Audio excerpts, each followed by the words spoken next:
Listen to me. If there was a wise man who would ever think of this, they would say in order to be superior to the man, you've got to be the man. For I am the man himself.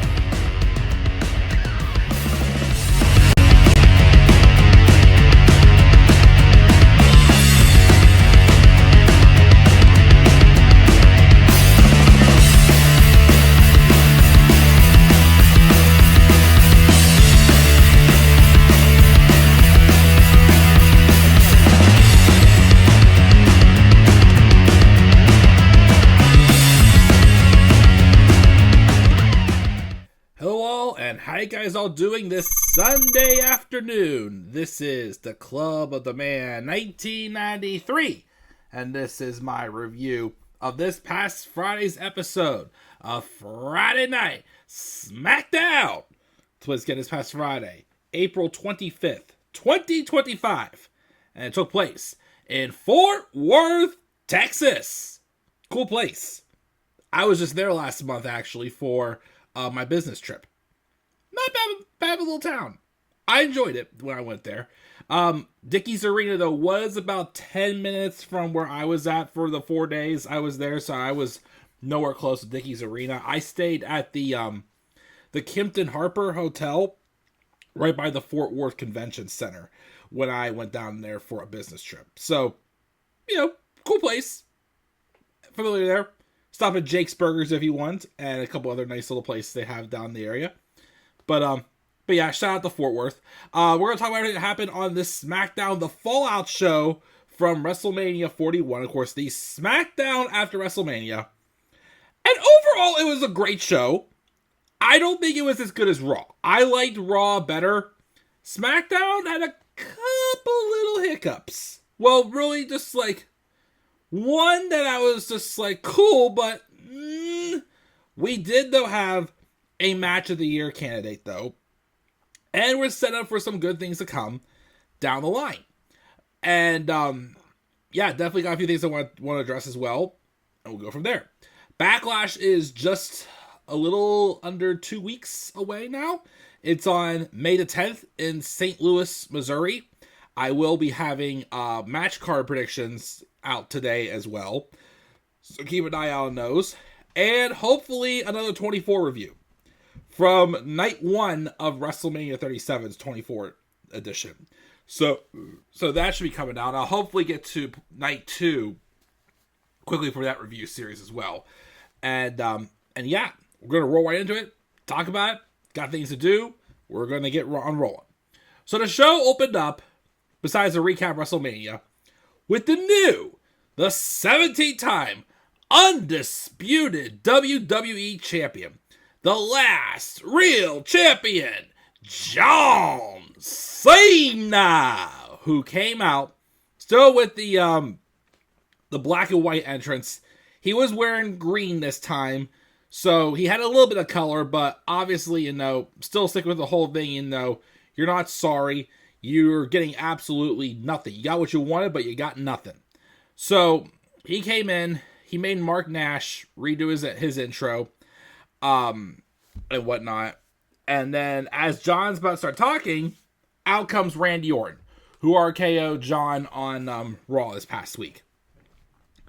And Orton asked Cena if he knows what he found out. In a couple of months, it'll be 25 years since they first shook hands. He tells him that he knew him for 25 years, and he means that as a compliment. Cena never changed. He was always about hustle, loyalty, and respect. And it was a way of life. He began to think he realized that there was a void in Cena's life. And he started to think that Orton also thought about the fans over the years. And how all the kids who looked up to him since day one.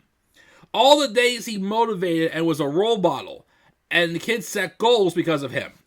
All different sports and whatnot because they looked up to John Cena. Even in the classroom as well, kids looked up to John Cena. So surely that should mean something to John, who thinks he's been in this 25-year abusive relationship that he's broken up with all of us. And he did forgive us all this past Monday when we were chanting, "We are sorry! We are sorry!" Then, of course, he also mentioned how the amount of Make-A-Wishes John Cena did as well. And he also tells John that he knows him well. And Cena can't tell him that every kid left with a piece of his heart, there would not just be a number.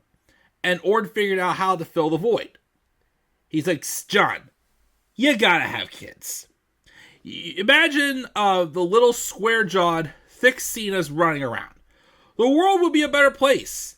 And he tells John to have kids, grow up, and be a better human being. We all know, of course, from Total Divas and other things, that John Cena has zero interest in having kids, for real. So John gets the microphone. And the first thing he says is, "How dare you? How dare you put his..." He then tells Orton that his parents shaming him, congratulates him for having kids and for loving them. The real reason he doesn't have kids is because he spent 25 years raising everybody else's kids. And he looks at the camera and says, by the time everybody tonight, he has done an impeccable job. And he has been a better parent for these kids than their parents could have ever been for the past 25 years. He looks at a kid in the crowd and tells him that his dad is a loser. That's not me. I'm not a loser of a dad. And the kid apparently is a 6-year-old kid that flipped off Cena. And John says, very classy, he tells Orton that he's been policing brats for a quarter of a century. He tells kids never to bring a knife to a gunfight. And his dad probably never taught him that. And then Orton tells him, the fans are the reason why you're in Hollywood right now. Without WWE, there's no Hollywood. And without fans, there's no WWE. So they're the biggest reason why you're standing in the ring right now with him. Orton himself has made a lot of mistakes, but he can go back, hold his head high, and he gets respected. He's got a piece of furniture. He's here to stay. But John, you're just a guest. To which John tells Randy, they all have perspectives. He used to believe Randy in that without the fans, there is no WWE. That they won together, but he was wrong. He never needed any of the fans. They will chant, "Let's go Cena, Cena sucks." And of course, the fans legitimately start doing that. But then Cena says, imagine being told you suck for 25 years. Orton is just like the fans, a hypocrite. If the roles are reversed, and he put his energy into anything but the WWE, he's an outcast and a guest. That is why this is dysfunctional. This is not a functional relationship. They're all manipulative because they have done nothing in their lives. He then points out a fan says that all the fan has done is dress like Jack Black. He's 100 years old and that's all the fans have to say for his life. He then gets criticized and labeled as an outcast for trying to do something different. But then Orton tells him, I was stupid to come out and think this is a weird world. Cena would listen to what he is saying. Before Cody's music hits, we hear Cody say wrestling has more than one royal family.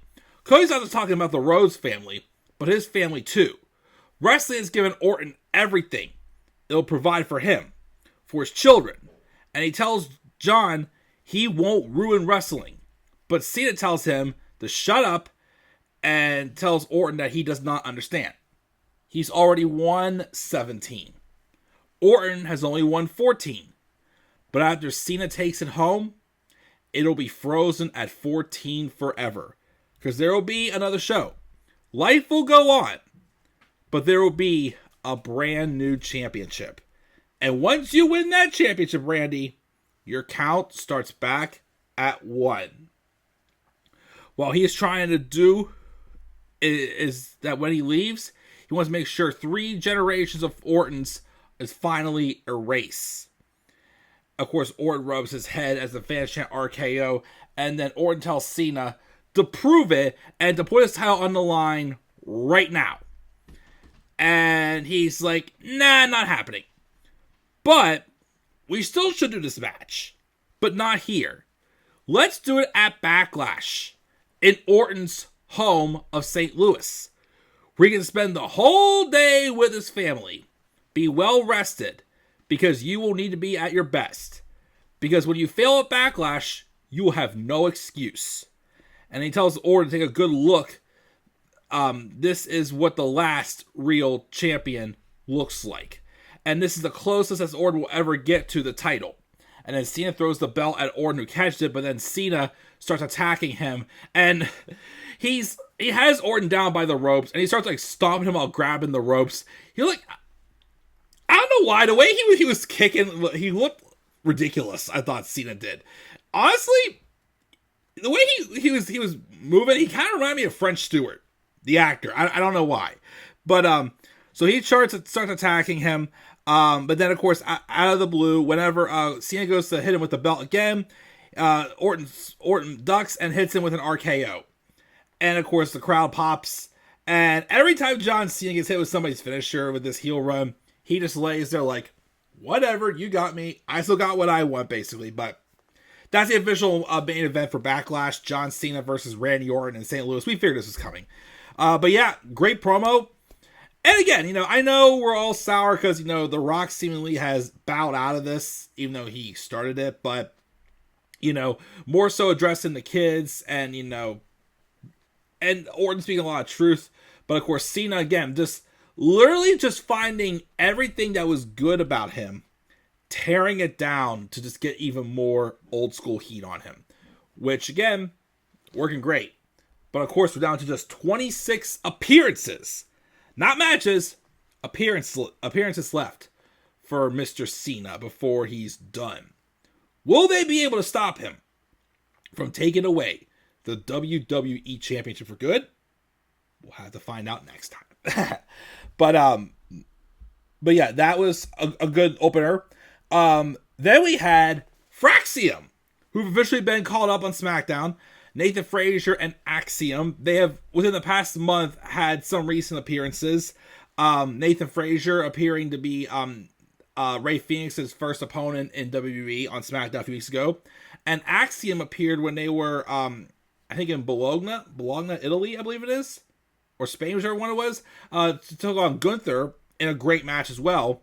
But they were here making their official main roster debut as a tag team. And they took on Los Garzas, Angel and Berto. Great match. I enjoyed it for sure. And they got the victory, as they should. Of course, now with the ending of the main event in the show, does that mean Fraxiom is going to be the first one to step up to challenge the Street Profits?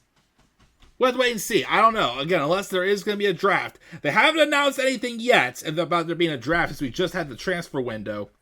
But we'll see where that goes. But yeah, Fraxiom won in an excellent match in their main roster debut.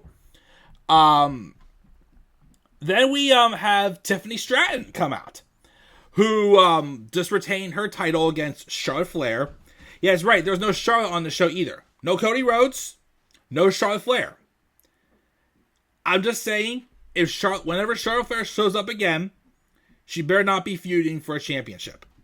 Again, she has no reason to get another title shot. Again, Charlotte Flair has that much heat on her by the fans. And again, I know she's going through a lot right now. I understand that. But on-screen wise, if you want to be accepted by the fans again and get rid of that white heat, you gotta come back and do something other than fight for a championship. Because if you're going to be taking a break again, then coming back to have another title match at SummerSlam, like what, are you just another Goldberg? You were only showing up to have title matches and lose and have like no value to it whatsoever?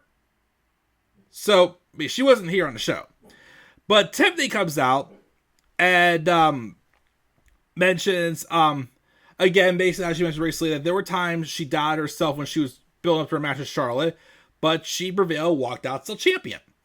So she was told that she's the next Charlotte Flair, but no, because there's only one Charlotte Flair, but there's also only one Tiffany Stratton. Basically saying that, I'm different from Charlotte Flair. And then Jade Cargill comes out.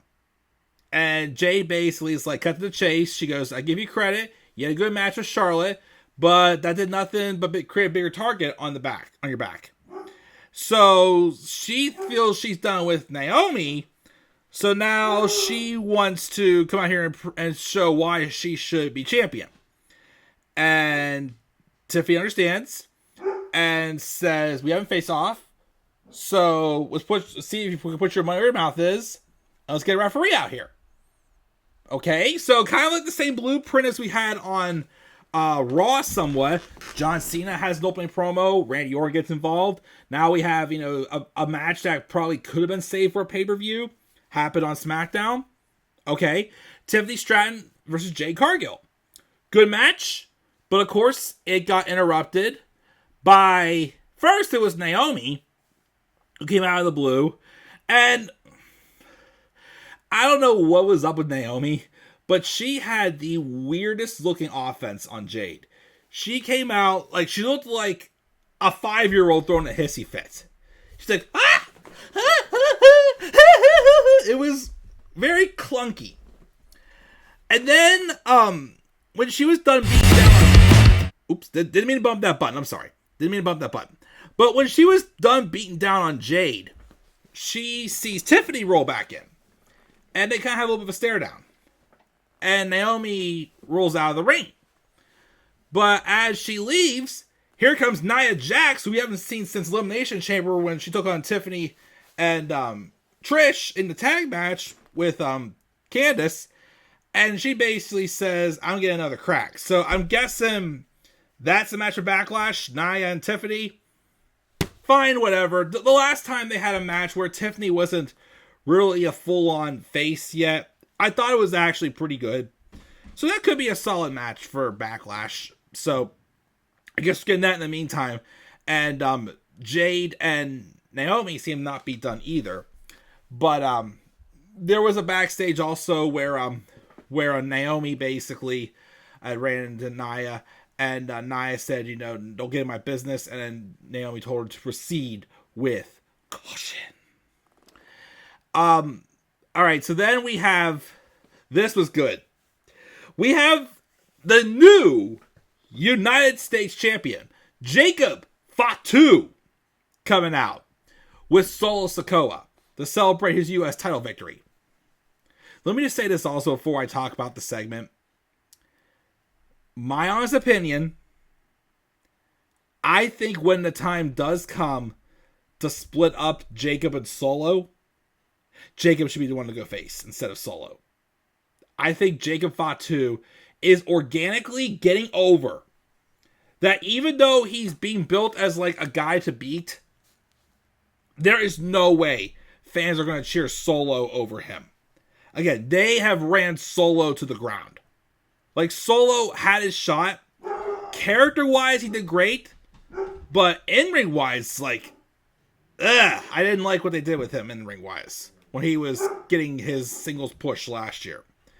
But I think Jacob Fatu should be the one to turn face when the time comes. But anyways, so at first, Solo Sikoa was trying to take all the credit for Jacob winning the U.S. title.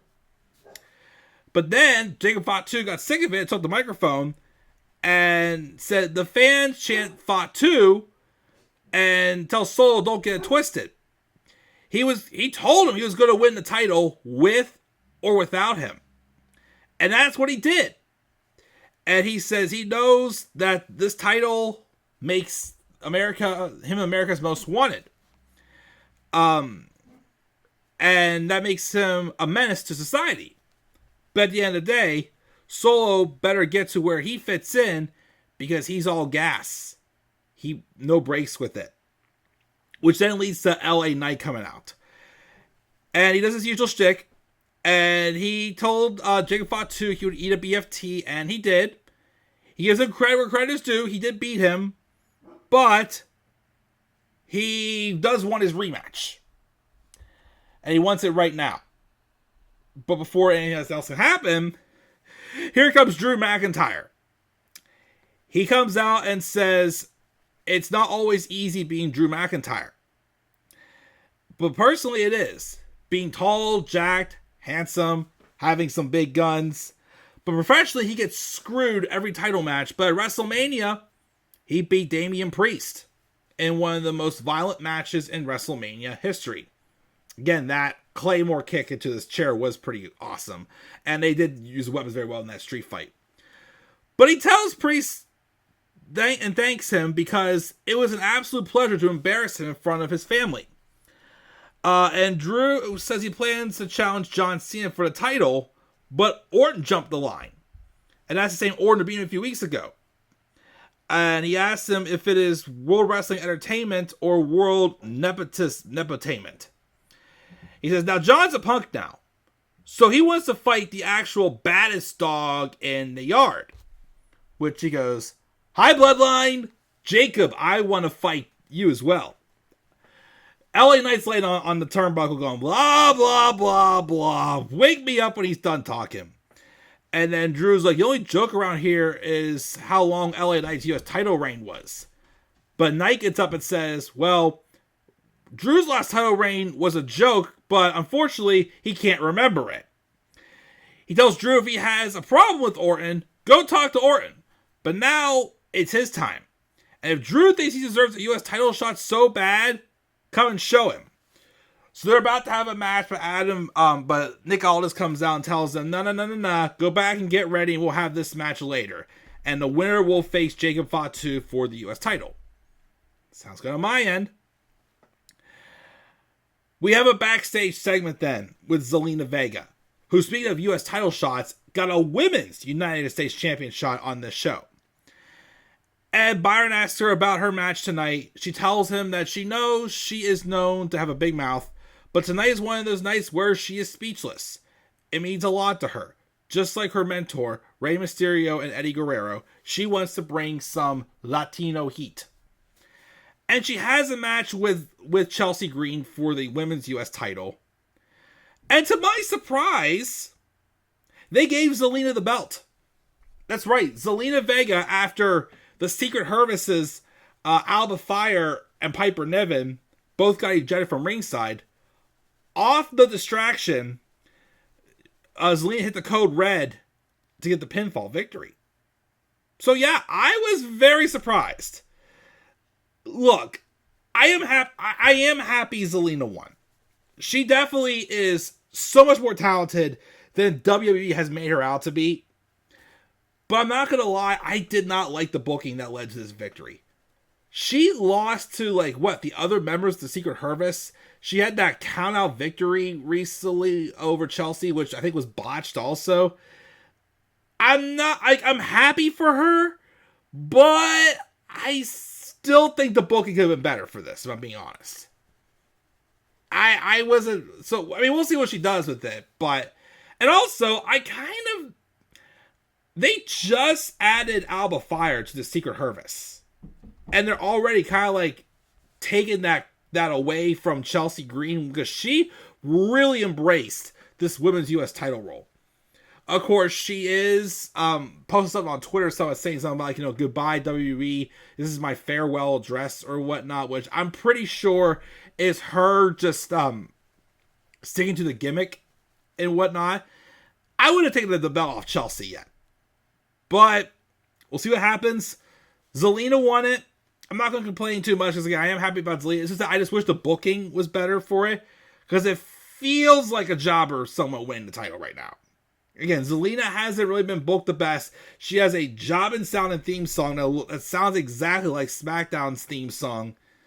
But we'll see what happens. She could prove me wrong for sure, which I know she can. Like I said, I know Zelina is talented. It's just they've just really booked her like a joke. I'm sorry. So it's her winning, great, but I want to see more. Oh boy.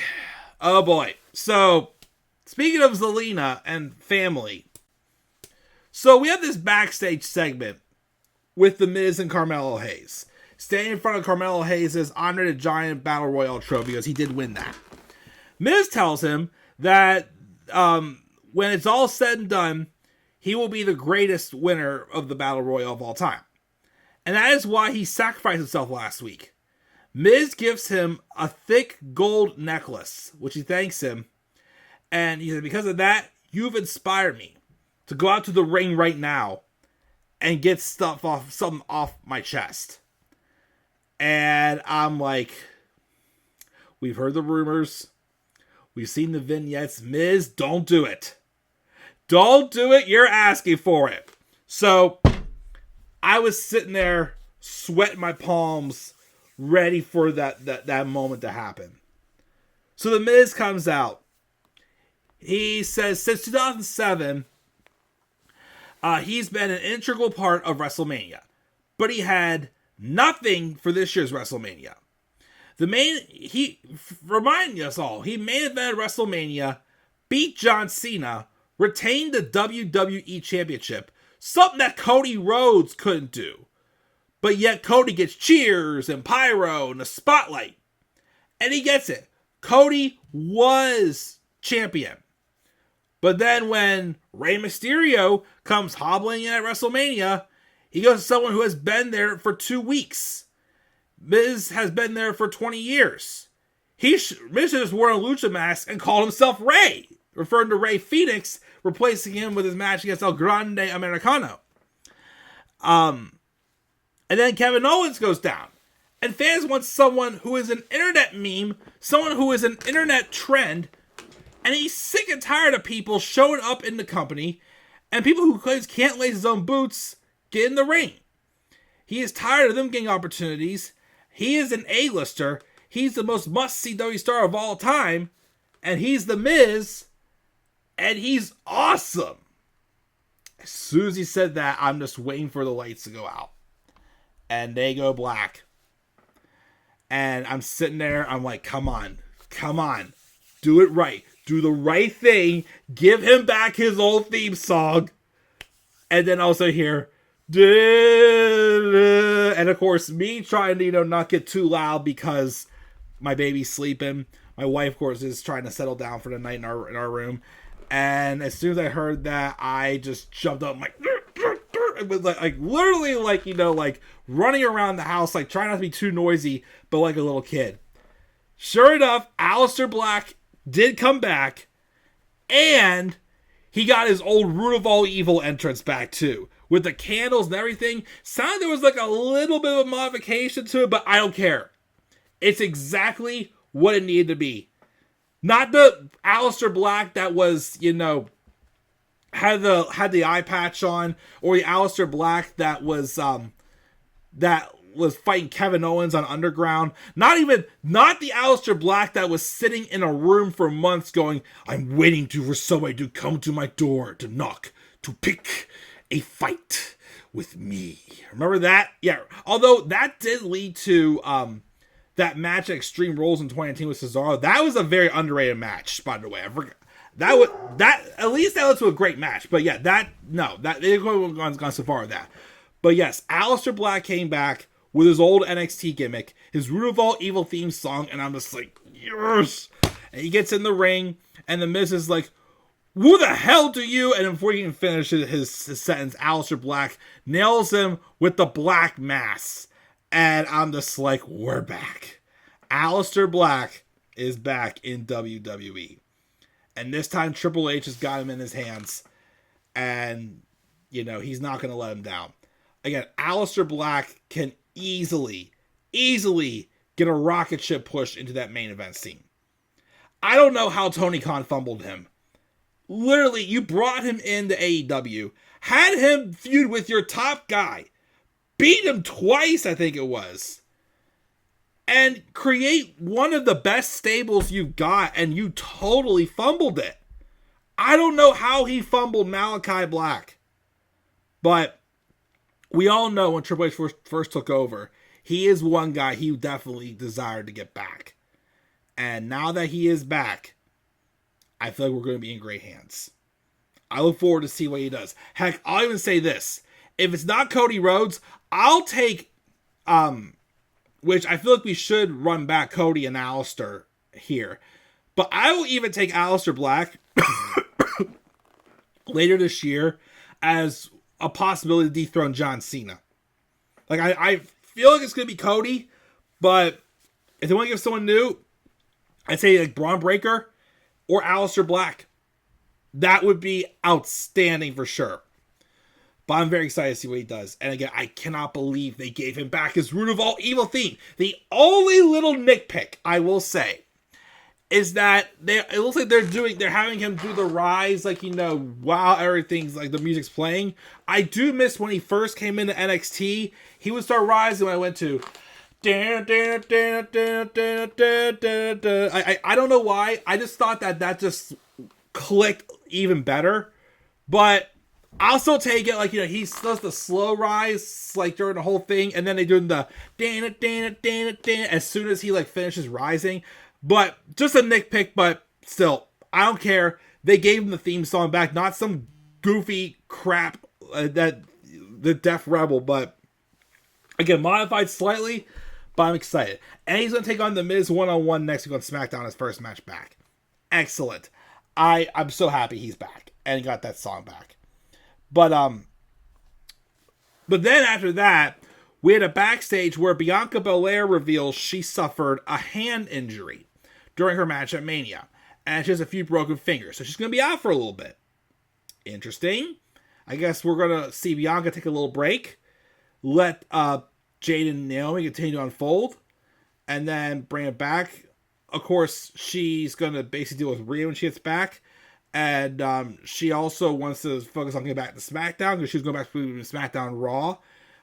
Since SmackDown is her home, and her home is divided right now. So she'll be dealing with that when she gets back. So we'll see how long Bianca is out for. When you bring her back, though, bring her back as a heel. We'll see what happens to those. Drew McIntyre and LA Knight had a number one contenders match. Match was going good. But then it got interrupted by a couple of things. First, LA Knight got Samoan spiked by Sol Sikoa as a distraction. Not sure why they were helping Drew McIntyre win.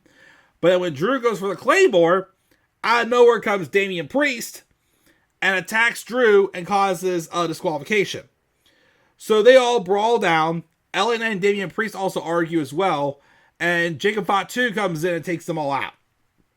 So I'm assuming this is going to lead to a fatal four-way match at Backlash. Now, until Damian got involved, I was thinking maybe it'll be Damian Priest. I'm sorry. Before Damian got involved, maybe it'll be Jacob, LA Knight, Drew, and Solo. Because tease, that more dissension. But I'm guessing now it's going to be Damian instead of Solo. Unless they throw Solo in there and make it a fatal five-way, but I think it's going to be a fatal four-way. That should be a good match for Backlash. So that's what I'm looking forward to as well. And again, Jacob Fatu is still over. We also have, hopefully the first of several, first time John Cena runs into R-Truth, which R-Truth claims John Cena is his childhood hero. Even though, once again, John Cena is younger than R-Truth. John Cena's turned 48. Truth's like, 53, 54? But anyways, he congratulates Cena on winning the title.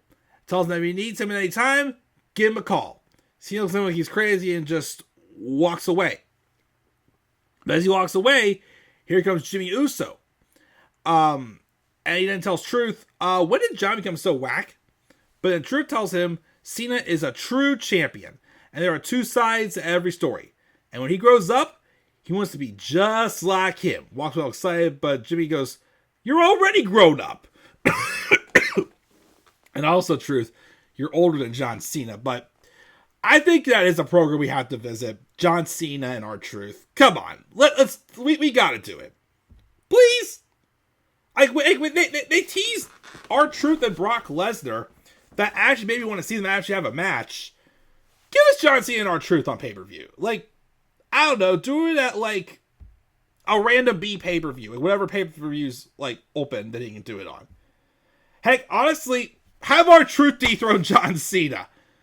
I doubt that's going to happen, but that would be hilarious if R-Truth was the one to dethrone John Cena. Just saying. But then, we got the main event. This outstanding main event match that, quite frankly, deserved to be on WrestleMania. But one thing that I will give WWE big time credit for, they did let this match go on without commercials. Which I appreciate them doing that for this. If you're not going to have them be at WrestleMania with how great this match was, I would say it was a classic. Yes, that's right. I will probably put it on my a contender as my possible match of the year, as a match of the year candidate. But this TLC triple threat match for the WWE tag titles, the Street Profits versus Motor City Machine Guns versus DIY, was absolutely outstanding. They gave them 30 minutes, no commercials. And they went all out. Literally, you could tell they were trying to contend with Edge, Christian, Hardys, and the Dudleys. Heck, I'm not going to lie. With this being a week of surprises, I was kind of hoping the Hardys would have gotten involved somehow. But of course they didn't. But outstanding. First off, I do think it's a little strange that this is one of the first times I remember Johnny Gargano having more facial hair than Tommaso Ciampa. Ciampa had to shave his beard because he got a big cut in his beard last week before WrestleMania, which, sucks for sure. Glad he's okay, but yeah, it's definitely strange seeing him without that beard, but I find it hilarious Johnny has more facial hair than for one of the first times in a long time. But I would say, the match would start off good. I feel like the spot that really kind of made me go, whoa, what? Was when Johnny Gargano hit that flatliner on Montez Ford from the top of the ladder.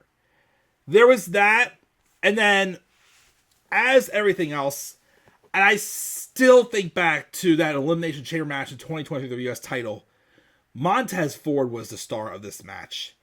Doing his crazy dive over the top, over the ring post to take everybody out. He even did a huge, senton dive to take, I think it was Ciampa out through a table. I think it was. He did like an electric chair combo over the top rope onto the floor with Angelo Dawkins. He stole the show. And then we have moments like Motor City Machine Guns literally walking. One of them walked on an actual table and then set up Johnny Gargano for their skull and bones finisher to the table. That was awesome. Before I get to, of course, the big one with Angelo Dawkins, I feel like there's one more I'm forgetting. Come on. Skull and Bones. I think Johnny did go for the one final beat, I think, but of course they got countered. If we try to do that as well. I know Ciampa did an air raid crash onto the ladder with, Dawkins, I believe it was. There were still many, many big spots. Of course, the big spot that everybody talks about. So Ciampa had the titles. And then they pulled the ladder away. And then they set up a table right underneath him. Angelo Dawkins climbed the ladder and tried to basically reenact Edge spearing Jeff Hardy in midair. Except this time they came down and went through a table. Sick stuff. Awesome stuff. And then some close back and forth at the end. Montez almost had the victory a few minutes earlier. But Johnny got Tez to slide through the ladder, super kicked him, and you thought he was done. And then as Johnny climbed on one side, I think it was Alex Shelley climbed on the other side, Montez Ford climbed up the side of the ladder and knocked both men down, slid it up top, retained the tag titles. Awesome TLC match. Again, I know these three teams haven't had the best booking. I know tag team division WWE and wrestling in general has been very flat. But this just reminds us that if you give these guys the right booking, they will go out of their way and capitalize. These are 6 of the best men in wrestling right now. And they just blew us all out of the water with that match. Again, definitely a match of the year contender. Would have been awesome to have on WrestleMania. And again, what helped is the fact that they actually didn't do any commercial breaks. Because that's what happens with some pay-per-view quality matches on live TV. They get the commercial breaks and they're not looked at as good because they get the interruptions. But not this one. Not at all. And thank goodness they were able to get this one with no commercial breaks. Outstanding TLC match. Street Profits retain Again, will they feud Fraxiom next? We'll see. Again, we still have a draft coming up, but if we do have a draft or not, but we will see. But that's my thoughts, guys, on SmackDown. Again, a lot of things happened. Cena and Orton, another nice promo. Aleister Black returned. Main event was awesome. And of course, we're getting a fatal 4-way match for the U.S. title. We have a new Women's United States champion. And yeah, still a great show. Again, a couple of nitpicks. The booking of Zelina winning the title was off, but I'm still happy for her. But I think because of that, a couple of nitpicks, I gave the show a B+. Almost an A-, but gave it a B+.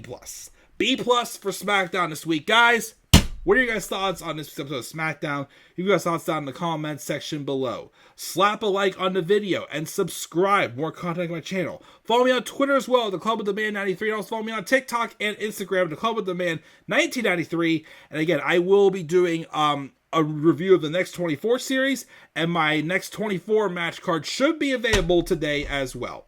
So until then, guys, I'm checking out. I'll catch y'all later. Have a great rest of your Sunday, and do not forget, in order to be superior to the man, you've got to be the man. And for I am the man himself. And that is not to the pain, my friends. That is a fact of life. Yeah!